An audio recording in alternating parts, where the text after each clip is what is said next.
কারো কোনো অধিকার নাই আইন শৃঙ্খলা বাহিনী ছাড়া কোনো অভিযান চালানো। এইটা ক্ষেত্রে আমি আপনার সাথে আমি দ্বিমত করব না, এটা তো আমাদের হচ্ছে, বাট এটা আমরা যেই জায়গায় হচ্ছে আমরা কিন্তু সাথে সাথেই তাদের আইনের আওতায় নিয়ে আসতেছি। এ ব্যাপারে আমি আপনাদের কাছে অনুরোধ করব, আপনি দেখবেন যে ইভেন পুলিশের উপরেও আক্রমণ হচ্ছে। এইগুলি ক্ষেত্রে আপনারা জনগণকে একটু সচেতন করতে হবে।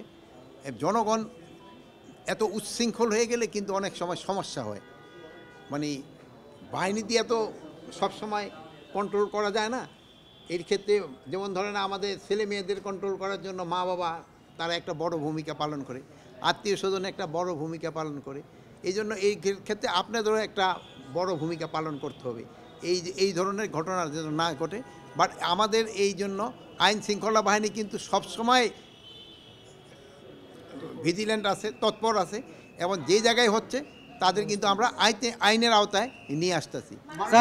ভবিষ্যৎ কথা শেষ করে নেই, ভবিষ্যতে যেন এই ধরনের ঘটনা না ঘটে এই জন্য আমরা চেষ্টা করে যাচ্ছি। এইটার ক্ষেত্রে কারো কোনো অধিকার নাই আইন শৃঙ্খলা বাহিনী ছাড়া কোনো অভিযান চালানো। এই আপনি যেটা বলছেন হয়েছে, এটা যেন ভবিষ্যতে না হয় এই জন্য আমরা ব্যবস্থা নিচ্ছি।